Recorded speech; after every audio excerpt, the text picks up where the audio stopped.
Good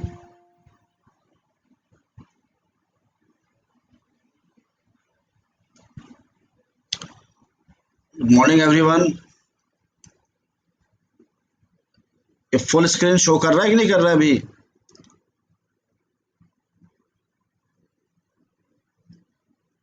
अभी visibility full screen visibility.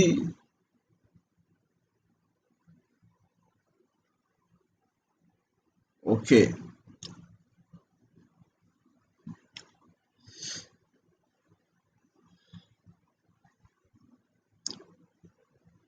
हम लोग की सीआरपीसी क्लास चल रही थी।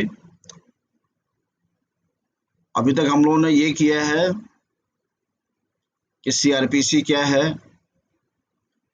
क्रिमिनल जस्टिस का कौन सा पार्ट है ये, उसके अलावा सीआरपीसी किन किन लॉज पर लागू होता है, किस सब्सटैंटिव लॉ पर लागू होता है, that is IPC and minor acts जो आपके हैं। उसके अलावा सीआरपीसी को हम लोगों ने 3 पार्ट्स में बांटा हुआ है, इनफैक्ट 4 पार्ट्स में। पहला part the infrastructure, first part is that is infrastructure which is required for administering criminal justice, जो कि सीआरपीसी में डिस्क्राइब्ड है, जजेस वगैरह जितनी चीजें हम लोग डिस्कस की। उसके अलावा one part is the procedural part, जो एक्चुअल प्रोसीजर आपका है, कैसे कंप्लेंट या एफआईआर लॉन्च होती है, फिर इन्वेस्टिगेशन, ये पार्ट आपका। Third part is those provisions which prevent the innocent persons from harassment। और फोर्थ पार्ट जो आपका है वो शेड्यूल्स का है, जो शेड्यूल 1 और शेड्यूल 2 है। तो सीआरपीसी का जो 4 पार्ट है, जिसमें मैंने आपको फर्स्ट पार्ट हम लोग लगभग डिस्कस कर लिया था। सेकेंड पार्ट जो प्रोसीजर, एक्चुअल प्रोसीजर, उनके मेन जो माइलस्टोन्स होते हैं, from where the criminal law comes into motion, that is FIR and the complaint section 200। उसके बाद नेक्स्ट स्टेज क्या है, submission of the police report, जो आप कहते हैं चार्जशीट या फाइनल रिपोर्ट। उसके बाद कॉग्निजेंस टेकिंग, संज्ञान लेने का प्रावधान सेक्शन 190 में। उसके बाद इशुएंस ऑफ प्रोसेस सेक्शन 204, मतलब जब एक्यूज को बुलाया जाता है for trial. Next stage, accused को सारे डॉक्यूमेंट्स वगैरह दिए जाते हैं, भाई आपके खिलाफ ये चीजें आई हैं। उसके बाद framing of the charge, charge frame करता है कोर्ट। 190 के पहले क्रिमिनल लॉ का हर पहलू हर पार्ट इन्वेस्टिगेशन एजेंसी के कंट्रोल में रहता है, इन्वेस्टिगेटिंग एजेंसी कंट्रोल में रहता है। 190 के बाद क्रिमिनल लॉ का जो सारा पहलू है वो कोर्ट के कंट्रोल में आ जाता है। कोर्ट जैसे संज्ञान लेता है 190 में कि हाँ अपराध हुआ, then the whole criminal procedure, that offense, everything related with that offense comes in the control of the court। इसलिए 190 is most important, क्योंकि आप जानते हैं कि सजा देना या छोड़ने का काम केवल कोर्ट का है। Police is just a party, police केवल एक पक्षकार है, और स्टेट सरकार के बिहाफ पर वो काम करती है अपराध को रोकने के लिए, या अपराध हुआ तो इन्वेस्टिगेट करके कोर्ट के सामने लाने के लिए। तो most important part is 190, when the court take cognizance of the offence, जब न्यायालय अपराध का संज्ञान लेता है तब माना जाता है कि अपराध हुआ, और तब ट्रायल की प्रक्रिया स्टार्ट होती है। पुलिस कुछ भी करे, अगर 190 में कोर्ट ने संज्ञान लेने से मना कर दिया, दैट मीन्स वहीं पर केस खत्म।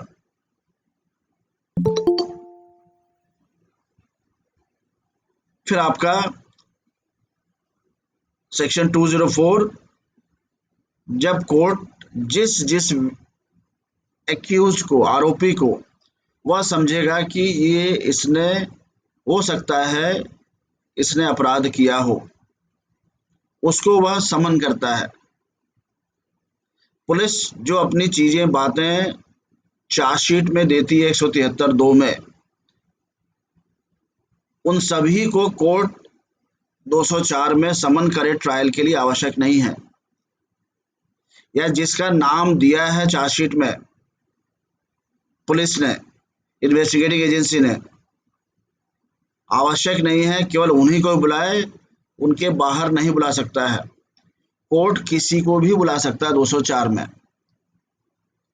उसको लगता है कि यह व्यक्ति अपराध में लिप्त हो सकता है, तो ट्रायल के लिए, विचारण के लिए उसको सेक्शन 204 में समन या वारंट इशू करके बुला सकता है। बाद में बताएंगे उसको, अभी तो हर चीज आपका ये तो 204। उसके बाद फिर डॉक्यूमेंट्स देना, फिर फ्रेमिंग ऑफ चार्ज। कोर्ट जो है चार्ज फ्रेम करता है, ये ध्यान रखिएगा। पुलिस इन्वेस्टिगेटिंग एजेंसी केवल आरोप पत्र, चार्जशीट दाखिल करती है कि भाई ये लोग आरोपी हैं और इनके खिलाफ ये एविडेंसेस है 173(2) में। आरोप पत्र, framing of charge is done by the court. न्यायालय अपने हिसाब से चार्ज फ्रेम करता है एक्यूज के प्रेजेंस में। जो मैंने आपको कई सेक्शन दिखाया था, हर ट्रायल के टाइप में, दोस्त मतलब सेशन ट्रायल है कि वारंट ट्रायल है कि समन ट्रायल है, समरी ट्रायल है, उसके अकॉर्डिंगली चार्ज फ्रेम करता है कोर्ट। उसके बाद फिर एविडेंस दोनों पक्ष देते हैं, आर्गुमेंट होते हैं और सजा या निर्दोष होती है आपका। This is the second part. Generally हम लोग प्रोसीजर केवल इसे ही समझते हैं, ये मोस्ट इंपॉर्टेंट है पार्ट आपका ये। लेकिन उसके पहले सीआरपीसी में जो आपका इंफ्रास्ट्रक्चर है वो पार्ट है। सेकेंड पार्ट आपका प्रोसीजर है। थर्ड पार्ट वो प्रोविजंस जो किसी भी व्यक्ति को, इनोसेंट व्यक्ति को हैरेसमेंट से बचाने के उद्देश्य से हैं, वो थर्ड पार्ट आप मान सकते हैं। तो उसके भी जो मोस्ट इंपॉर्टेंट पहलू हैं, सेक्शंस हैं, वो भी जरा मैं आपको लिखा दे रहा हूँ, क्योंकि वो भी आप लोगों को याद कर लेना पहले ही जरूरी है। लिखिए जरा। पहला है, ये थर्ड पार्ट समझ लीजिए आप। बेसिकली सेक्शन 300 के बाद के प्रोविजंस हैं ये। सेक्शन 300 के बाद कुछ और प्रोविजंस भी हो सकते हैं, बट मोर और less after section 300 in the CrPC वो प्रोविजंस हैं जो कि हैरेसमेंट से बचाते हैं। देखिए पहला, section 300, a person cannot be convicted or acquitted for the same offense. Person once convicted or acquitted not to be tried for the same offense. एक व्यक्ति जिसकी दोष सिद्धि हो चुकी है या जिसको निर्दोष साबित किया जा सकता है, उसी अपराध के लिए उसका दोबारा ट्रायल, दोबारा विचारण नहीं हो सकता है। अगर एक बार ट्रायल चल चुका है, वह व्यक्ति कन्विक्ट हो गया है या उसको छोड़ दिया गया है, तो उसका दोबारा ट्रायल नहीं चलेगा उसी ऑफेंस के लिए। ट्रायल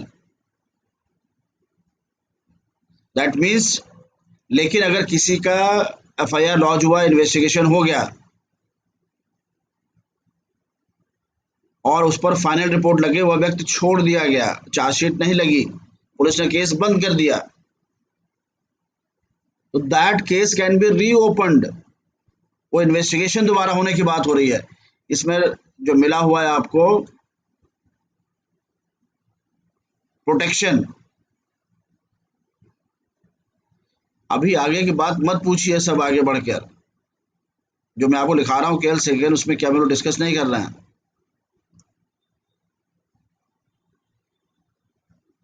तो जो आपका सेक्शन 300 है वो केवल ट्रायल की बात करता है, प्रोटेक्शन केवल आपको ट्रायल से मिला है। दोबारा आपका अगर एक बार ट्रायल हो चुका है, आप बरी कर दिए गए या आपकी दोषसिद्धि हो गई, तो you can not B tried for the same offence again. लेकिन अगर किसी व्यक्ति के खिलाफ एफआईआर हुई है, इन्वेस्टिगेशन हुआ है, उस पर चार्जशीट नहीं लगी है, फाइनल रिपोर्ट लग गई, तो ऐसा नहीं उस पर दोबारा इन्वेस्टिगेशन नहीं हो सकता है। इन्वेस्टिगेशन का प्रोटेक्शन नहीं है, protection is only of the trial. Section 300, अब लिखिए सेक्शन 303 सीआरपीसी, जिसमें कि अ पर्सन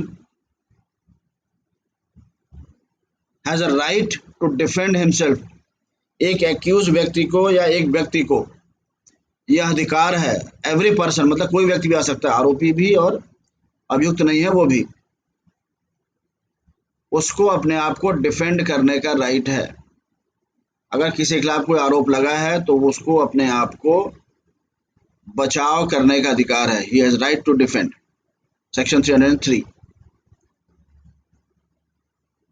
नेक्स्ट लिखिए 304 लीगल एड। अगर कोई व्यक्ति गरीब है या अपना बचाव व स्वयं नहीं कर सकता है तो उसको कानूनी सहायता दी जाएगी। इसके लिए बाकायदा एक नेशनल लीगल अथॉरिटी बनाई गई है, राष्ट्रीय कानूनी सलाह प्राधिकार, नेशनल लीगल अथॉरिटी, बल्कि बोलते हैं NALSA, national legal services authority, full form में आता है पीसीएसजे में कई बार, NALSA, national legal services authority, जो सुप्रीम कोर्ट चलाता है। इसके अभी चेयरमैन नए नए युक्त हुए हैं, कौन हुए हैं? Recently someone has been appointed as the chairman of NALSA, national legal service authority.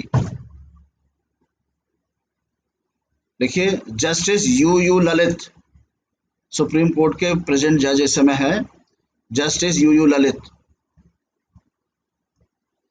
Next आपका है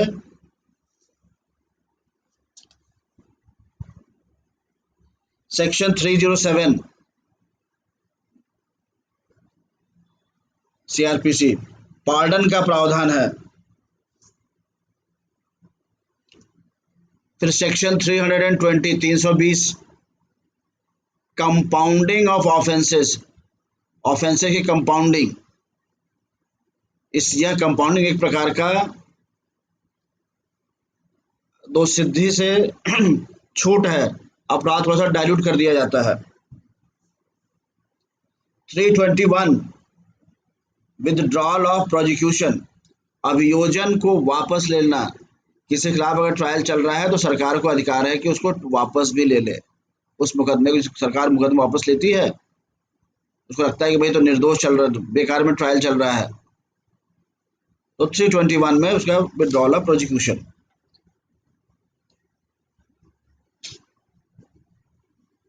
नेक्स्ट आपका आ जाइए सीधे 366, पहले भी लिखा चुका हूं मैं, सेशन जज और हाई कोर्ट दोनों को आजीवन कारावास देने का अधिकार है। लेकिन अगर सेशन जज किसी को आजीवन कारावास देगा तो उस आदेश को हाई कोर्ट के सामने भेजा जाएगा for confirmation. High court confirm करेगा तभी, सॉरी डेथ सेंटेंस, मृत्युदंड और आजीवन कारावास। आजीवन कारावास और मृत्युदंड देने का अधिकार सेशन कोर्ट को भी है और आपका हाई कोर्ट को भी है।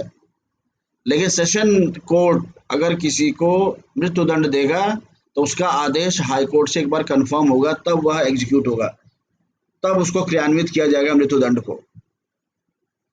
दैट इज 300 66 और 368 में है power of high court to confirm. इसी चीज को कंफर्म करने का, ओके करने का राइट हाई कोर्ट को सेक्शन 368 में है।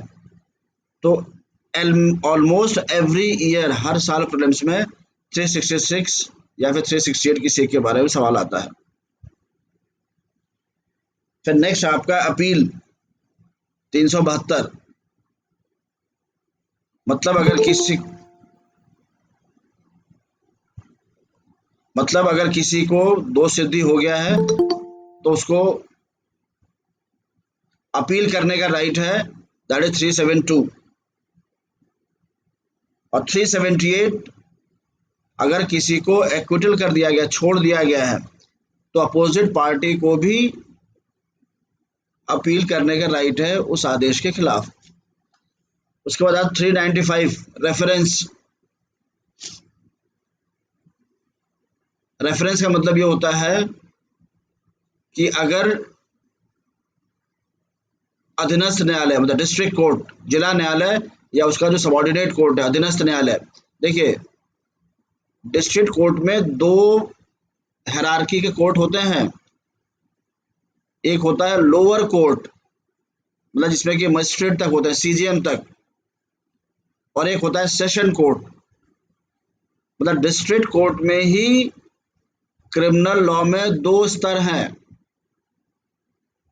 एक लोअर कोर्ट बोला जाता है जिसमें केवल मजिस्ट्रेट्स होते हैं, magistrate of first class, second class, CJM वगैरह। इसके ऊपर की न्यायालय होती है सेशन कोर्ट, जिसमें आप असिस्टेंट सेशन जज, एडिशनल सेशन जज और सेशन जज। तो ज्यादातर मुकदमों का अपील लोअर कोर्ट का, मतलब मजिस्ट्रेट के आदेश की अपील सेशन कोर्ट में ही हो जाती है। द डिस्ट्रिक्ट कोर्ट में ही दो स्तर हैं, ये ध्यान रखिएगा। लोअर कोर्ट, डिस्ट्रिक्ट का सेशन कोर्ट, उसके बाद हाई कोर्ट। तो अगर मजिस्ट्रेट लेवल पर लोअर कोर्ट का या सेशन कोर्ट का किसी भी न्यायालय को लगता है कि किसी मुद्दे पर कानूनी जो कानून है वह क्लियर नहीं है, उसको क्लियर करना आवश्यक है, तो वह रेफर करता है हाई कोर्ट को, इस कानूनी विषय को हाई कोर्ट क्लियर करे। फॉर एग्जाम्पल, मान लीजिए किसी मुद्दे पर हाई कोर्ट के ही दो अलग अलग कन्फ्लिक्टिंग जजमेंट्स हैं। अक्सर आता है, जैसे 156(3) आपका है, एक खंडपीठ ने, दो जजपीठ ने कुछ और कहा, एक ने कुछ और कह दिया। अब लोअर कोर्ट किसको माने? तो उस मुद्दे को रेफर करता है कि काइंडली हाई कोर्ट इसको डिसाइड होता है, इन रेफरेंस 395। 397 आपका है रिवीजन।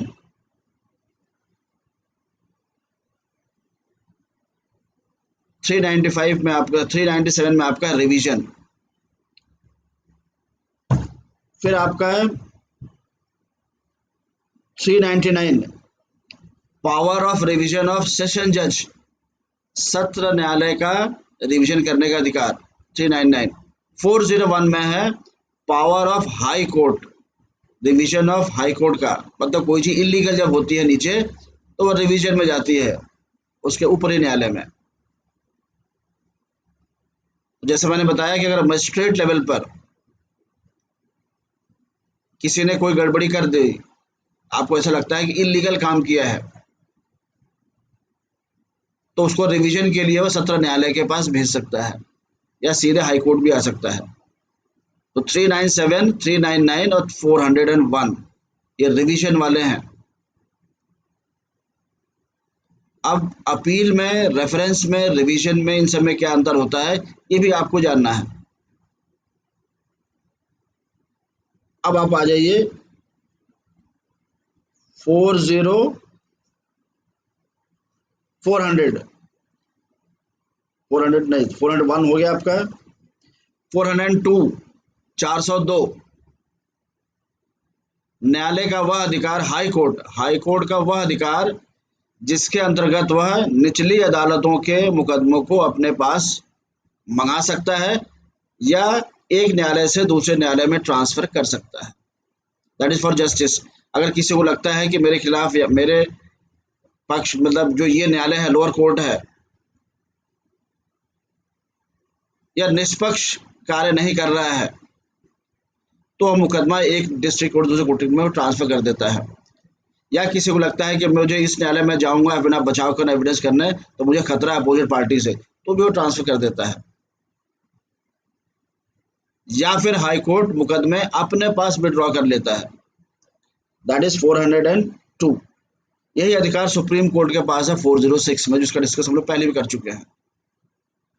किसी भी हाई कोर्ट के अधिकार क्षेत्र में अगर कोई भी मुकदमा है, तो सुप्रीम कोर्ट उन मुकदमों को चाहे तो अपने पास बुला ले, या चाहे एक हाई कोर्ट से दूसरे हाई कोर्ट के अधिकार क्षेत्र में ट्रांसफर कर दे, दैट इज 406, तो हम लोग पहले भी डिस्कस कर चुके हैं।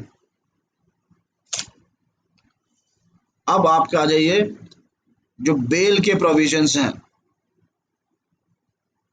बेल क्या है? बेल भी एक प्रोविजन है, वो आर्टिकल 21 का एक्सटेंशन है। कॉन्स्टिट्यूशन का जो आर्टिकल 21 है उसका विस्तार है। और आर्टिकल 21 किस लिए है? No person shall be, article 21 क्या है? पर्सनल लिबर्टी का आपका, no person shall be deprived of his right to life and personal liberty except procedure established by law। किसी व्यक्ति के स्वतंत्रता को और व्यक्तिगत अधिकार से उसको वंचित नहीं कर सकता। तो आर्टिकल 21 का एक्सटेंशन जो बेल के प्रोविजंस हैं, बेल के प्रोविजंस किस लिए हैं? अगर कोई व्यक्ति निर्दोष है कुछ तो हैरेसमेंट से बचे, तो बेल के प्रोविजंस है। पता नहीं उसने वो अपराध किया है कि नहीं किया है, तब तक वो जेल में है, तो बेल के राइट्स हैं। तो सेक्शन 436 इंपॉर्टेंट है। 436 कैपिटल ए, अभी एक जनरल ऑर्डर 436 कैपिटल ए पर सुप्रीम कोर्ट ने किया हुआ है, तो 436 ए। फिर आपका है 438, जिसके कि हम लोग बोलते हैं एंटिसिपेटरी बेल, अग्रिम जमानत। जेल जाने से पहले ही आपको बेल मिल जा रही है, बेसिकली हैरेसमेंट से बचाने के लिए है। ये आर्टिकल 21 का क्रिमिनल लॉ में जो सबसे बड़ा हथियार है। पहले उत्तर प्रदेश में एंटिसिपेटरी बेल नहीं था, ये 2019 जून से स्टार्ट हुआ है।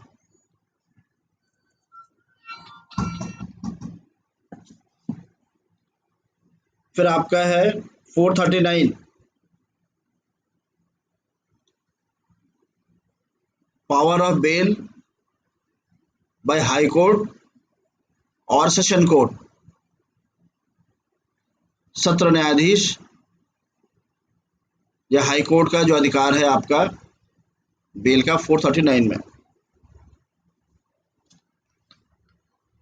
इसके बाद आपका जो सबसे बड़ा 460,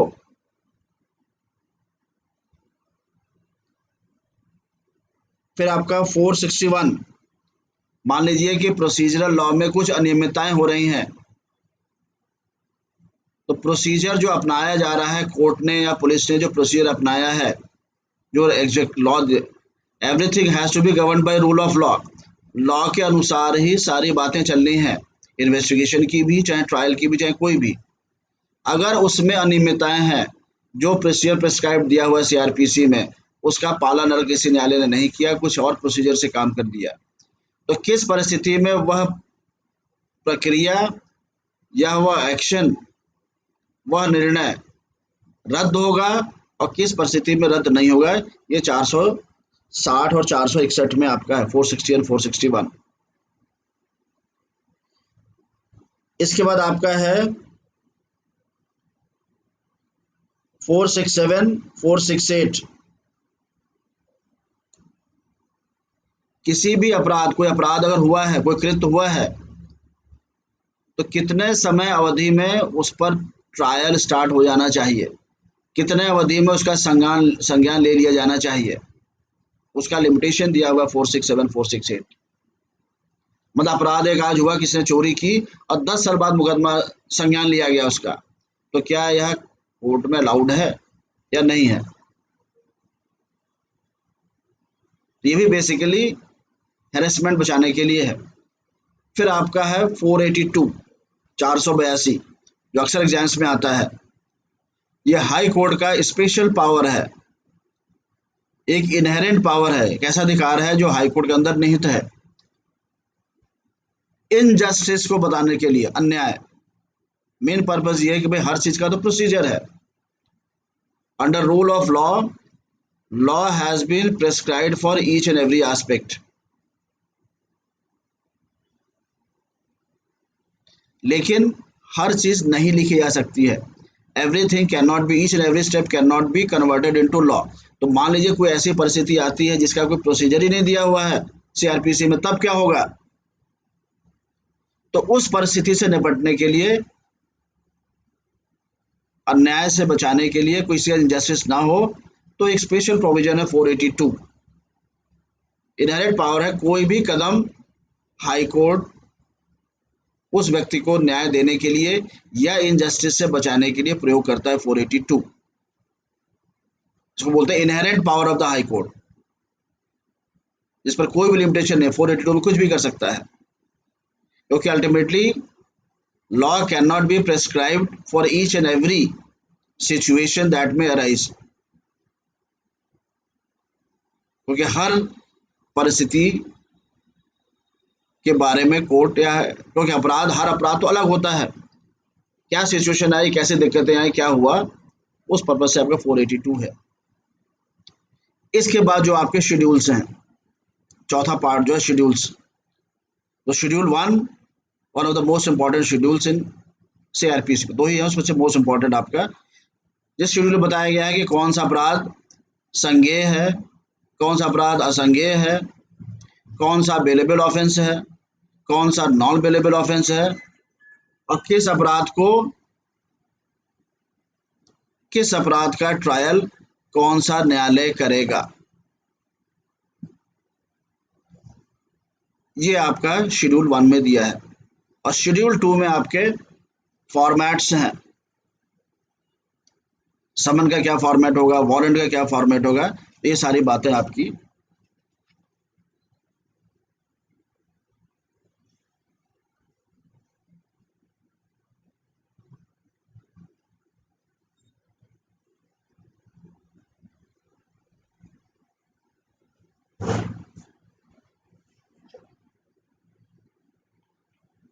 चलो,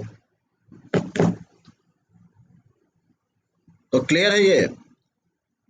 तो जितने सेक्शंस, जितने provisions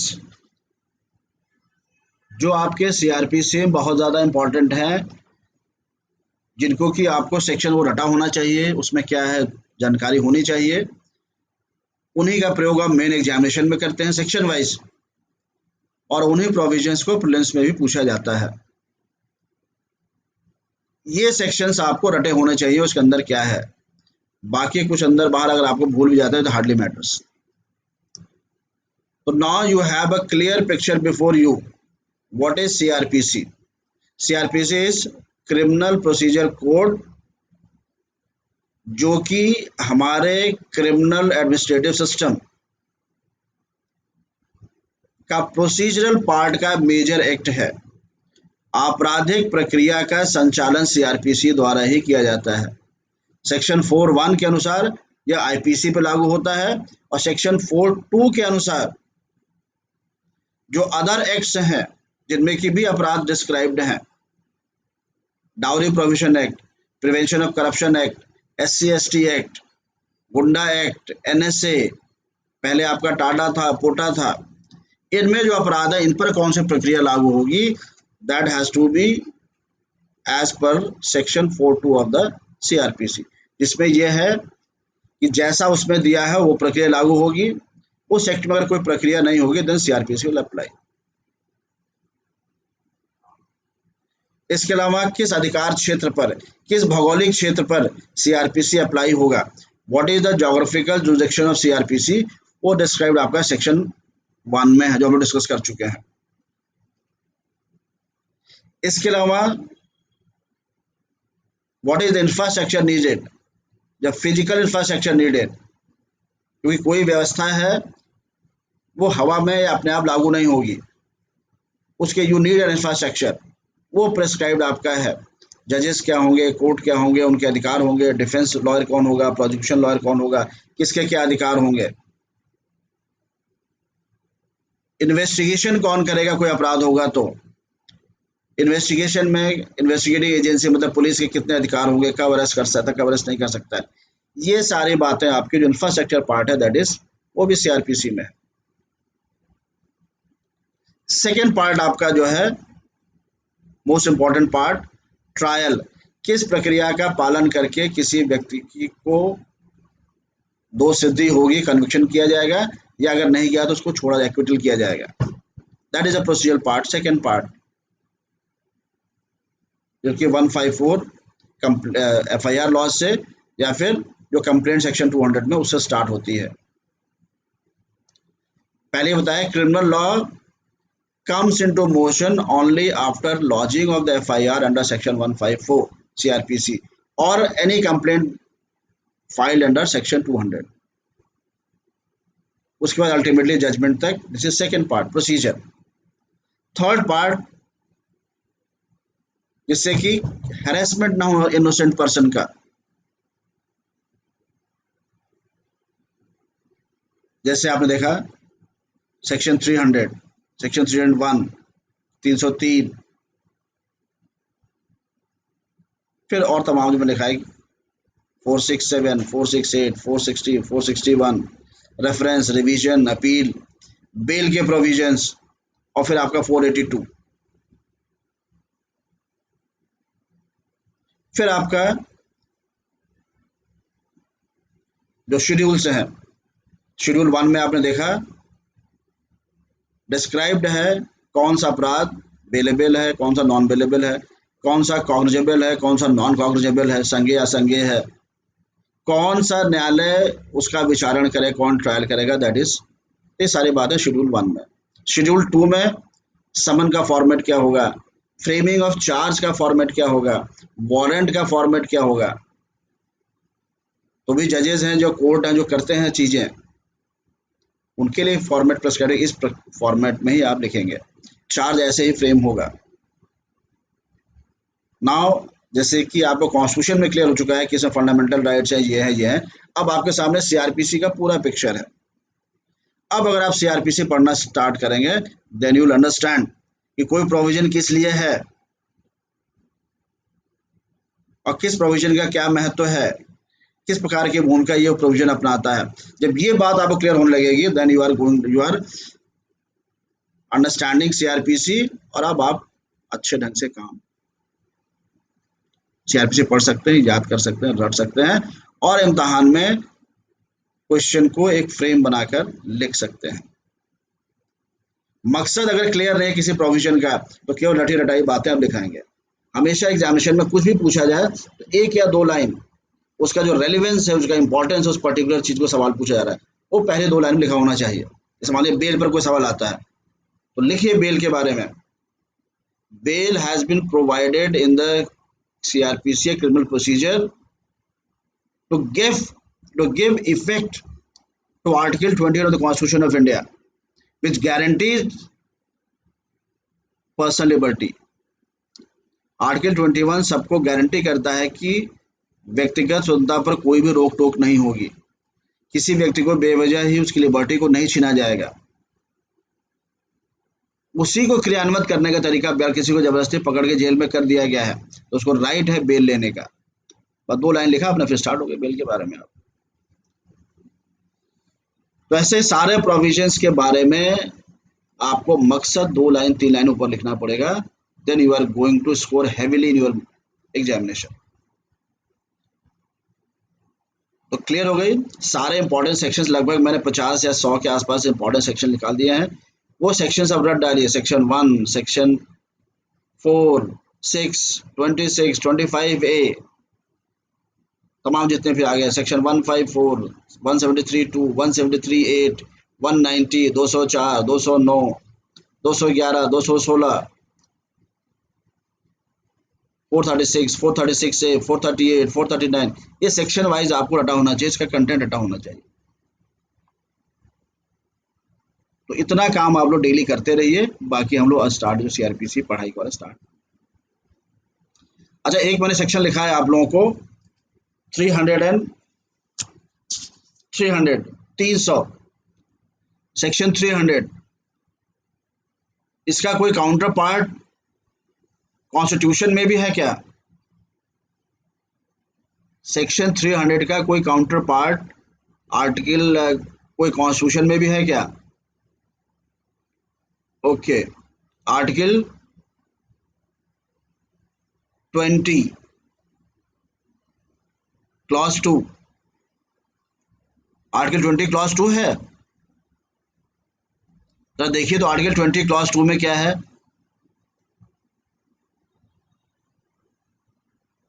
double jeopardy, double jeopardy का मैक्सिम क्या है?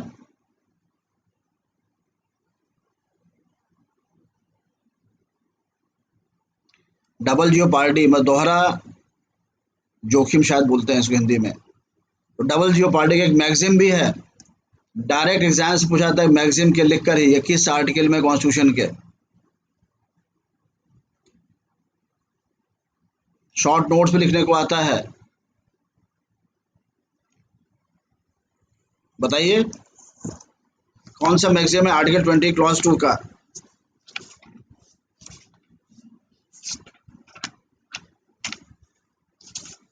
आर्टिकल 20 क्लॉज 2,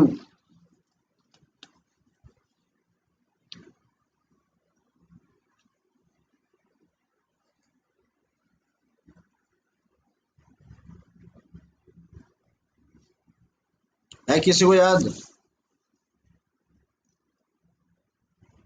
आर्टिकल 20 क्लॉज 2 कौन सा मैक्सिम है?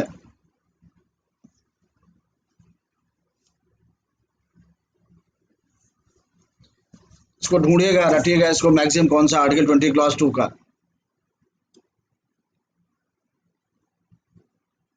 फिर देखिए, जो सवाल पूछा 20 क्लॉज 2 की बात की जा रही है, सेल्फ इंक्रिमिनेशन आर्टिकल 20 क्लॉज 3 में वो दूसरी बात है। हाँ, ठीक बताया आपने, मैक्सिम का लो लिख कर आई लाएगा आपको, नेमो डेबिट करके ऐसा ही कुछ है।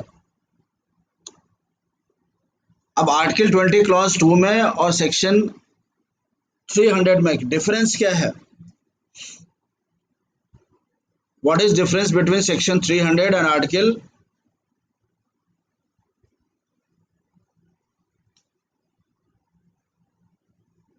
20 क्लॉज 2? इन दोनों में क्या डिफरेंस है?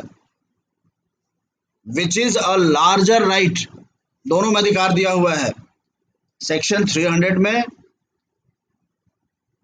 और आर्टिकल 20 क्लॉज 2 में, दोनों में अधिकार दिया गया हुआ है।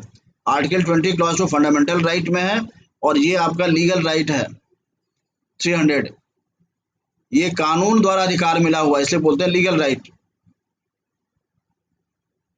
ऑडी ऑल्ट्रम पार्टम तो दूसरी चीज है, वो तो है कि hear the other party, yes, नेमो डेबिट विक्स विक्सेरी, करेक्ट।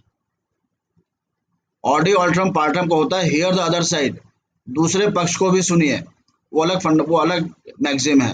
ये निमो डेबिट विक्स विक्सेरी, ये 20 क्लॉज 2 का है। खैर छोड़िए, फिर कल हम लोग करेंगे इस पर। क्या डिफरेंस है सेक्शन 300 में और आर्टिकल 20 क्लॉज 2 में? Article 22 clause 2 is a fundamental right, मौलिक अधिकार है, क्योंकि वह संविधान के भाग 3 में है। फंडामेंटल राइट केवल आप उसे ही बोलते हैं जो संविधान के भाग 3 में है। संविधान भाग 3 के बाहर जो अधिकार संविधान में दिए हुए हैं उसको कॉन्स्टिट्यूशनल राइट बोलते, संवैधानिक अधिकार बोलते हैं। और जो संविधान के बाहर किसी अन्य लॉ में अधिकार दिए गए, they are called legal right, विधिक अधिकार, जैसे राइट टू इन्फॉर्मेशन। ऐसे सेक्शन 300 भी एक विधिक अधिकार है। तो कौन सा अधिकार ज्यादा बड़ा है, सेक्शन 300 का कि आर्टिकल 20 क्लॉज 2 का? पहली चीज। दूसरा, इन दोनों में क्या डिफरेंस है? लिखिए सवाल तो,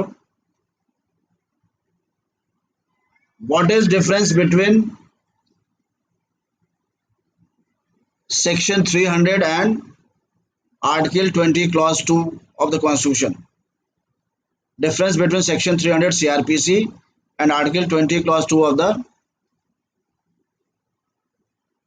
constitution. Second, which is a larger and wider right. इनमें कौन सा ज्यादा बड़ा और विस्तृत अधिकार है. देखिए दोनों आपके सामने बेयर एक्ट हैं.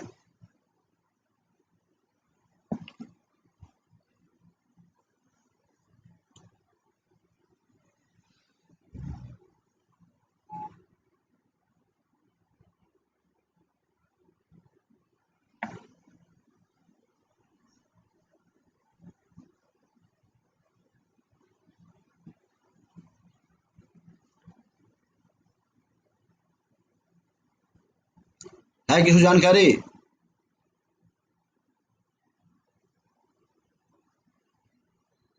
तो इसलिए दिमाग में एक बात बना के चलिए. कई बार आपको लगता है कि ये चीज मुझे आती है, पढ़ने की जरूरत नहीं है, रिवाइज की जरूरत नहीं. ऐसा नहीं होता है. जो चीजें आपको आती हैं उसको भी बार बार पढ़ना पड़ता है. ये तो खैर क्लास चल रही है आपकी, आपके पास बेयर एक्ट भी है, सफिशिएंट टाइम है रिकलेक्ट करने का. एग्जामिनेशन में चीजें रिकलेक्ट नहीं होती हैं. तो आपको लाख पता है कि नेमो डेबिट विक फिक्सेरी ये मैगजीम है, लेकिन वहां क्लिक ही नहीं किया क्योंकि बार बार उसको रिवाइज नहीं किया गया है. इसलिए जो बेसिक बातें होती हैं जानने के बाद भी बार बार रिवाइज की जाती हैं ताकि एग्जाम में तुरंत प्रोड्यूस हो जाए. तो जानते हुए चीज़ एग्जाम में लिख नहीं पाता, स्ट्राइक ही नहीं करता है. तो दिमाग में कहीं मत बनाइए कि मुझे आता है, आता होगा. एग्जाम में नहीं लिख पाते हैं. एग्जाम में लिखना जरूरी है. आपको सब कुछ आ रहा है लेकिन मैगजीम वहां नहीं लिख पा रहे हैं, दैट इज यूजलेस फिर एग्जाम के पर्पज से. वकालत में चलेगा, वकालत में तो आपको किताब लेना है, नेक्स्ट चले जाइए. But in the examination you have to write then and there. इसलिए चीज़ें आती भी हैं तब भी इसको पढ़िए.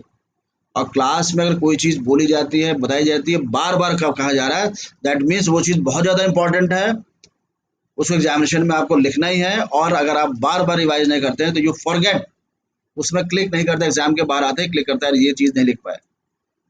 इसी से बचना है. जो चीज़ें आपको आती हैं वही एग्जाम में अगर आप प्रोड्यूस करते हैं तो यू क्वालिफाई. तो हम लोग जो क्लास कर रहे हैं वो आप एग्जामिनेशन में बातों को लिखाएं. इसलिए चीज़ें जो इंपॉर्टेंट है सेक्शन से बार बार, मैगजीन्स बार बार, डिफरेंसेस बार बार, ताकि वो आपके दिमाग में घुस जाएगा तो फिर फ्लो में आके एग्जामिनेशन में आपके आ जाएगा. तो बताइए तो सेक्शन 300 और आर्टिकल 20 क्लॉज 2 में क्या डिफरेंस है? आपके सामने बेरेक रखा हुआ दोनों का. कौन सा बड़ा अधिकार है? मैगजिम ढूंढिएगा, बता देगा. नीमो डेबिट विक्स वेक्सरी मैगजिम है, डबल जियो पार्टी का, दोहरा जोखिम.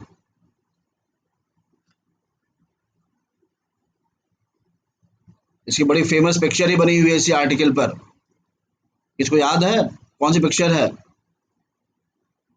बहुत ही फेमस पिक्चर है इसी आर्टिकल पर, आर्टिकल 20 क्लॉज 2 पर.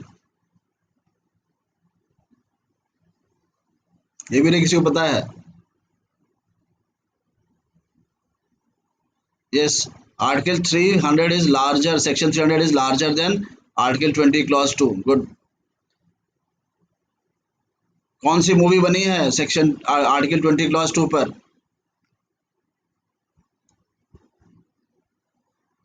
और बहुत ही फेमस पिक्चर है.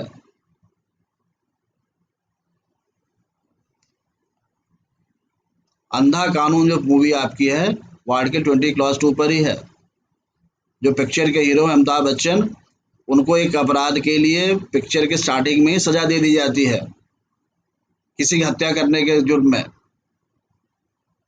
और पूरी पिक्चर चलती है और लास्ट में जिस व्यक्ति की उन्होंने हत्या नहीं की थी, इसके साथ उन्होंने आजीवन कारावास काट के बाद में छूटे थे, उन्होंने न्यायालय में ही उस व्यक्ति को फिर से उसकी हत्या की. अंधा कानून. और इसी आर्टिकल 20 क्लॉज को बचाव लिया है कि इस चीज की हत्या का तो ये ऑलरेडी सजा काट चुके हैं, तो उसी व्यक्ति की हत्या का दोबारा इन पर ट्रायल या इन पर सजा नहीं मिलेगी. तो आर्टिकल 20 क्लॉज 2 एक बहुत ही लार्जर है सेक्शन 300. करेक्ट. डिफरेंस क्या है? जब डिफरेंस क्लियर होगा तभी आपको पता लगेगा कि लार्जर. देखिए फंडामेंटल राइट्स क्या होते हैं? Fundamental right is the minimum guaranteed that a state has to give to its citizens. मौलिक अधिकार वो न्यूनतम अधिकार हैं जो स्टेट को मतलब सरकार को जो कि अपने नागरिकों को देना होगा। उन अधिकारों को सरकार भी नहीं छीन सकती है। कॉन्स्टिट्यूशन सेज कि वो जो न्यूनतम फंडामेंटल राइट्स है उसको सरकार भी नहीं छीन सकती है, चाहे कोई परिस्थिति आ जाए।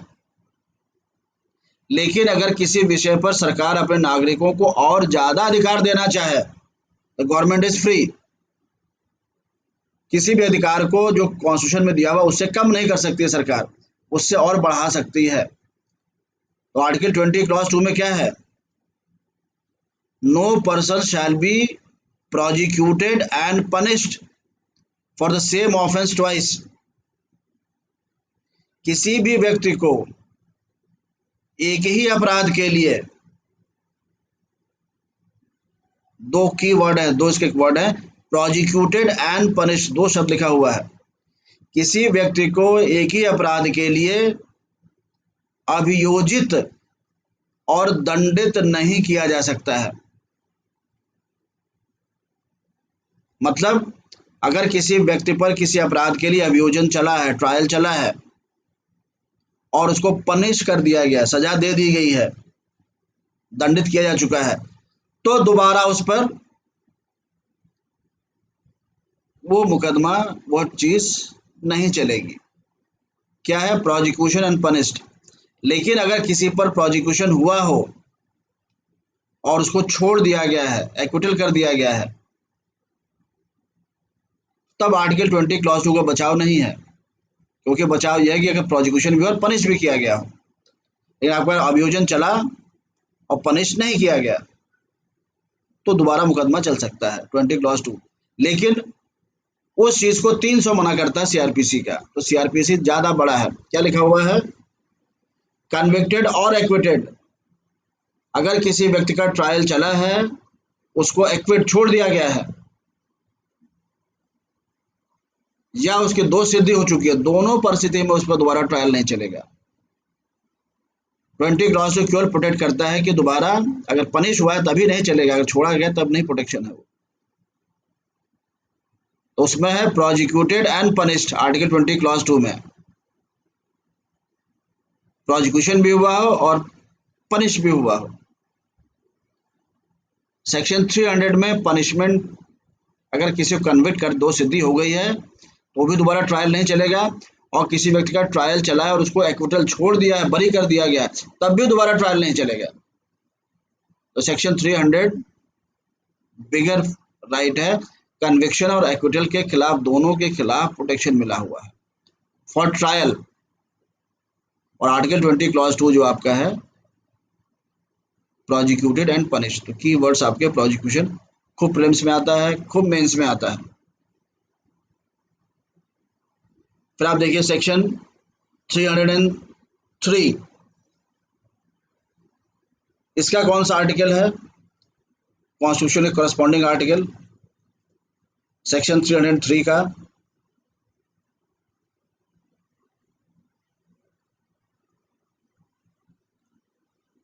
सेक्शन 303 सीआरपीसी का करस्पॉन्डिंग आर्टिकल कौन सा है?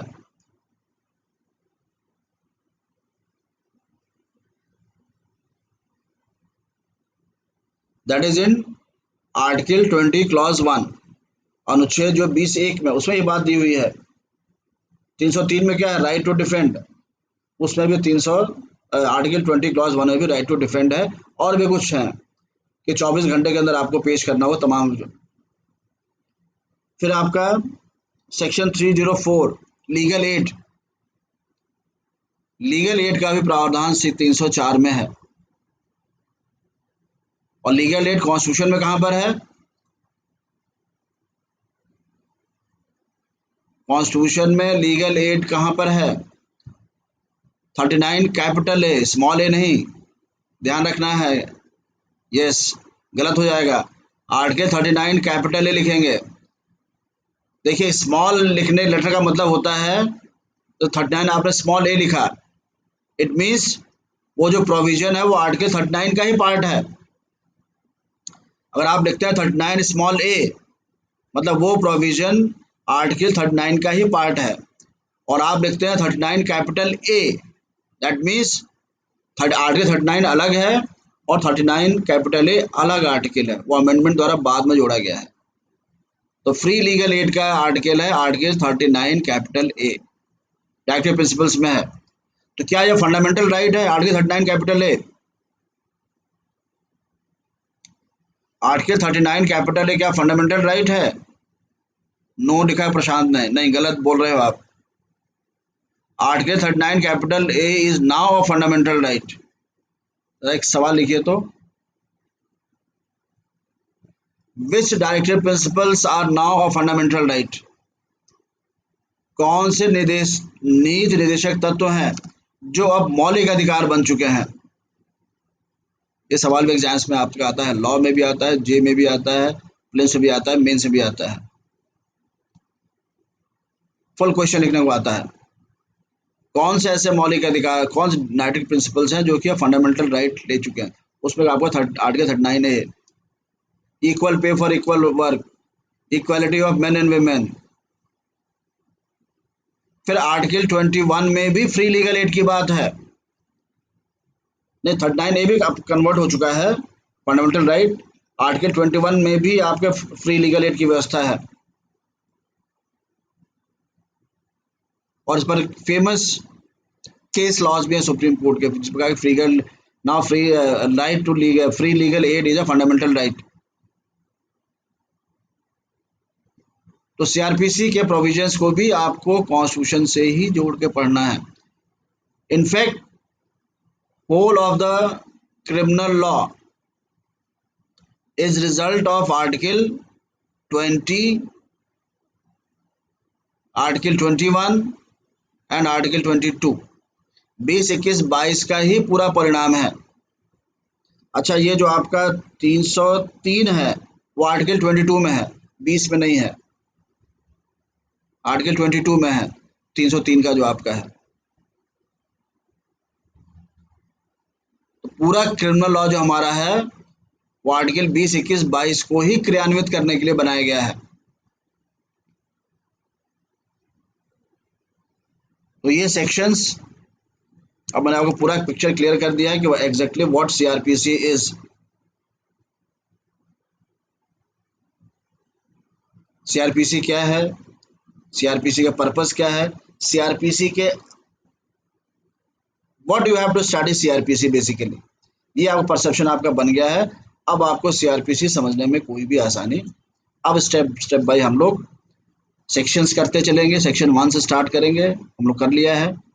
अब सेक्शन 2 से स्टार्ट करेंगे, वो प्रोसीजर आपका चलता जाएगा, और सेक्शन 2 का रिलेशन कहाँ कहाँ पर है आगे वाले प्रोविजंस में वो साथ पढ़ेंगे। उसके कौन से बात कॉन्स्टिट्यूशन में है, कौन सी बात में सुप्रीम कोर्ट ने क्या कहा है, हाई कोर्ट ने क्या कहा है, और किस मुद्दे पर इस समय प्रेजेंट लीगल इशू कोई चल रहा है।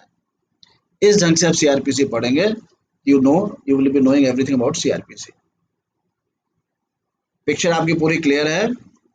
अब आपको 1 बाय 1 हम लोग सेक्शन 1 से स्टार्ट करेंगे। Now will start CrPC from section 1 from tomorrow at 7:30।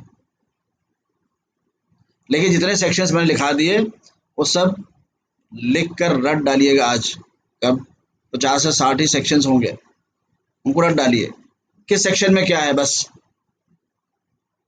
कल हम लोग स्टार्ट करेंगे, हम लोग का जो प्रोसीजर रहेगा, सेक्शन पढ़ेंगे, क्लियर करेंगे पूरा, उस सेक्शन से रिलेटेड कौन से प्रोविजंस और आगे भी हैं, क्योंकि आपको पिक्चर क्लियर है आगे की किस प्रकार के प्रोविजंस आ गए हैं, तो आप रिलेट कर पाएंगे।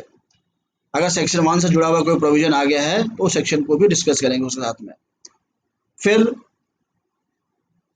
अन्य अदर लॉज में, खासकर कॉन्स्टिट्यूशनल लॉ में, उस सेक्शन की क्या बात की गई है कॉन्स्टिट्यूशनल लॉ में या किसी अन्य एक्ट में, वो डिस्कस करेंगे अगर यदि है तो। चौथा, मेजर केस लॉज क्या हैं सुप्रीम कोर्ट हाई कोर्ट के उस पर्टिकुलर सेक्शन पर, उसके कंसेप्ट को कैसे कोर्ट ने एक्सप्लेन किया। जैसे कॉग्निजेबल ऑफेंस, संज्ञेय अपराध, कहीं डिफाइंड नहीं है, तो संज्ञेय अपराध को सुप्रीम कोर्ट ने किस ढंग से डिफाइन किया है। सवाल आता है what is cognizable, what is cognizance, संज्ञेय क्या है, वो चीज़ करते चलेंगे। प्लस अगर उसको लेकर कोई मुद्दा है, अक्सर सवाल एग्जाम्स अक्सर न्यूज़ में आता रहता है डाइंग डिक्लेरेशन के संबंध में, या किसी प्रोसीजर 156(3) के बारे में, अगर कोई latest legal issue national supreme court में, हाई कोर्ट में अगर चल रहा है उस पर्टिकुलर प्रोविजन को लेकर, या फिर कोई कंसेप्ट उस प्रोविजन में इन्वॉल्व है उसको लेकर, तो वो भी हम लोग वहाँ डिस्कस करके चलेंगे। 7:30 टुमारो। ओके, किसी को कुछ पूछना है? सेक्शन सारे लोग रट लीजिएगा। किसी को कुछ पूछना है आज के लेक्चर में? ओके, वाह, बोलिए वर्षा। बट इन कॉन्स्टिट्यूशन, कॉन्स्टिट्यूशन पूछिए, बताइए, पूछिए, अनम्यूट करके पूछिए। जो सेक्शन आर्टिकल 352 है, हाँ उसका जो क्लॉज 4 है उस पर जो एक्सप्लेनेशन दे रखा है रिलेटेड टू लोकसभा, सो उसमें कंफ्यूजन हो रहा था। लाइक सर उसमें लोकसभा का दिया हुआ है कि 30 मंथ करके, सॉरी 30 डेज करके जो एक्सप्लेनेशन दिया है क्लॉज 4 में। हाँ, सेक्शन 3 आर्टिकल सब लोग खोलिए, आर्टिकल 352 क्लॉज 4 का एक्सप्लेनेशन। Yes sir. एक्सप्लेनेशन तो उसमें है नहीं। सर प्रोवाइडेड दैट करके दिया यस, हुआ है ना हाँ तो उसको बोलते हैं proviso. Sir. Okay sir, okay sir. हाँ, एक्सप्लेनेशन बाकायदा लिखा रहता है उसके लिए। कोई भी आर्टिकल सेक्शन लिखा होगा, अगर एक्सप्लेनेशन होगा तो लिखा रहेगा explanation.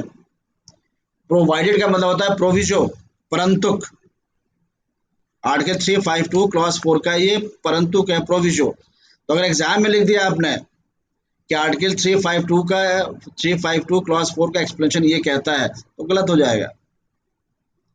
Article okay sir. 352 clause 4 का ये प्रोविजो है, 352 क्लॉज 4 का ये परंतुक है। हाँ, क्या नहीं क्लियर हो इसमें?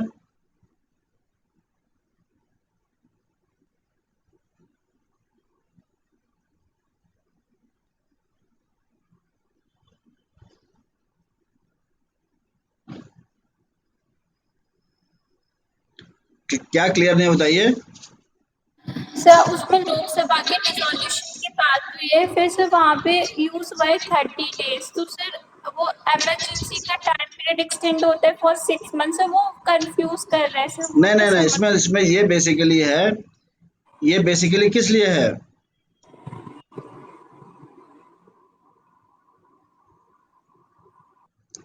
अगर देश में, अच्छा, नेशनल इमरजेंसी कौन लगाता है?